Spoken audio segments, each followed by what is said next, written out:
Hello students, welcome to the Eminent Academy.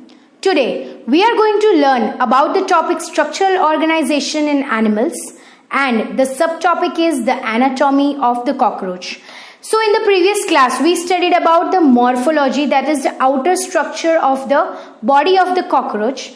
Today we are going to learn about the internal organs of the cockroach. So let us start. As we discussed earlier, anatomy includes all the body systems, that is the digestive system, the blood circulatory system, the excretory system, etc. So today, first of all, we are going to start with the digestive system, also known as the alimentary canal of the cockroach. Now here, as you can see, I have drawn a diagram of the internal structure of the alimentary canal of the cockroach.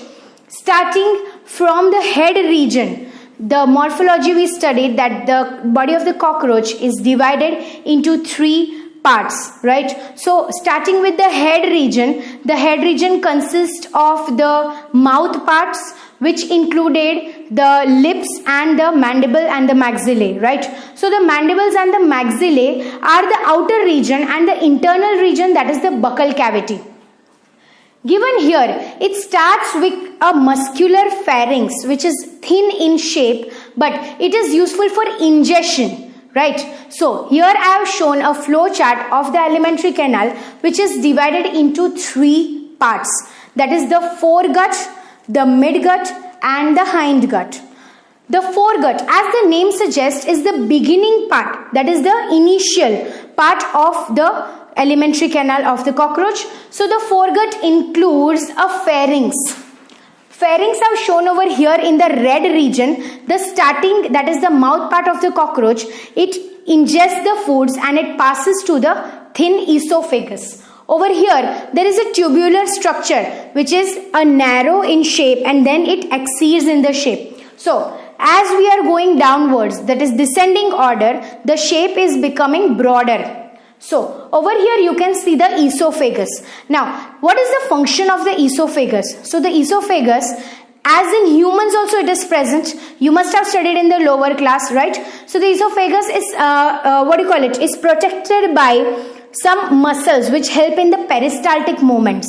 Peristaltic movements means when the food is ingested from the upper part, the food will go to the downward part, that is the stomach region. It connects the mouth and the stomach of the cockroach, right? So the peristaltic movements means contraction and relaxation. Contraction and relaxation of these muscles, which is alternate. Gradually it leads to the descending of the food particles. Clear?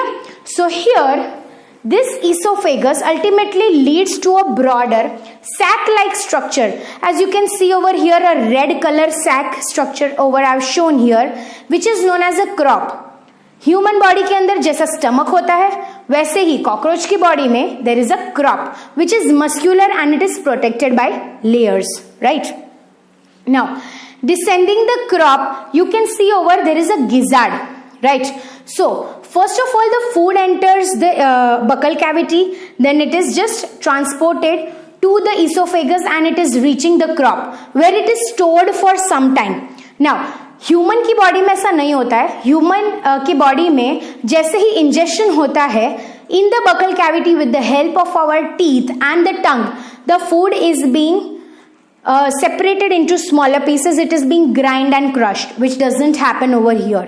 यहाँ पे cockroach के body के अंदर the crop region it stores the food for a while, then it by part it transports the food into the region which is known as a gizzard.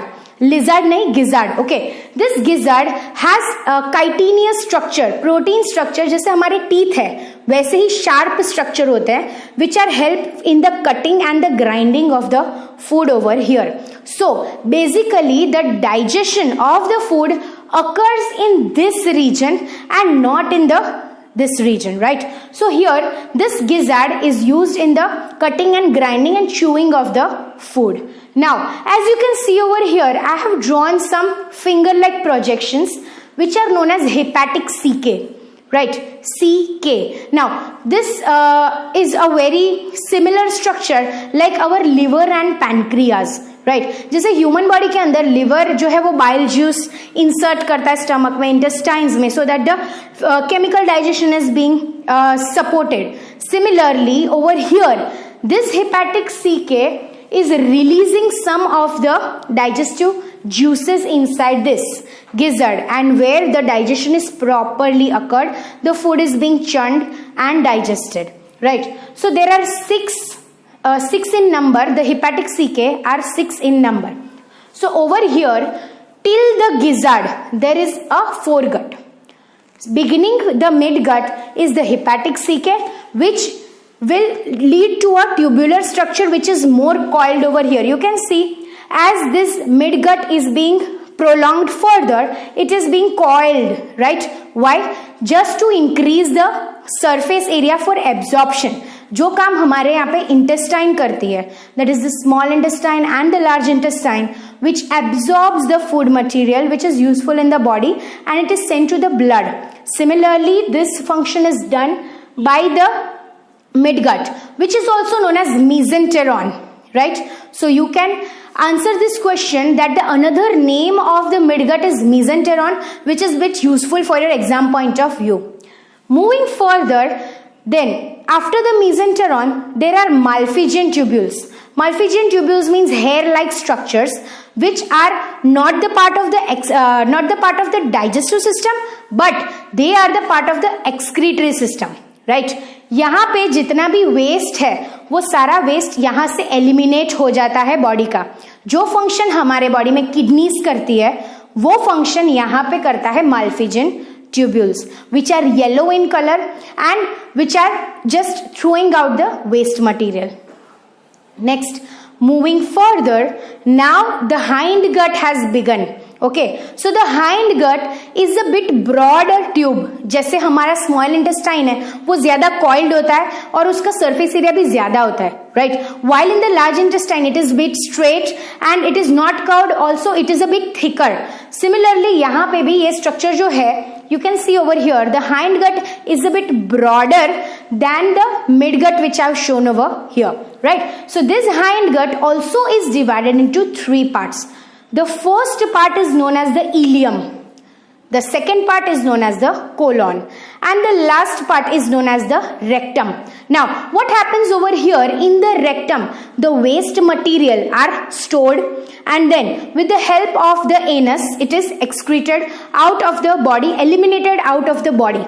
जैसा function हमारे यहाँ large intestine में होता है हमारे body में भी ilium colon rectum होता है, राइट? एंड वहां से वेस्ट फिर एनस के थ्रू एलिमिनेट हो जाता है. So over here in the flow chart I have shown the 3 parts, that is the foregut, midgut, hindgut. Foregut consists of a pharynx and one more thing which is accessory glands, जिसमें हम बोलते हैं हमारी body के अंदर भी होता है accessory digestive glands.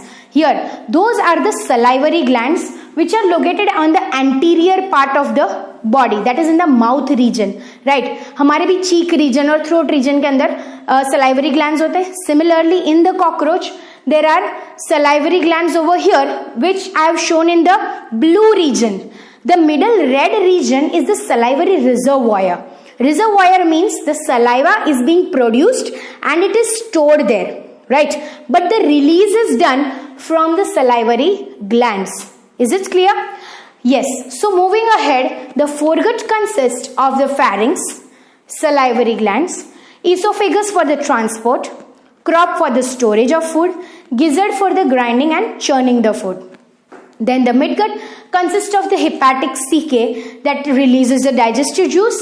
Then thin tubular structure it is there which is coiled for increasing the surface area for absorption, and it ends with the Malpighian tubules which are the excretory organs not considered as digestive organs.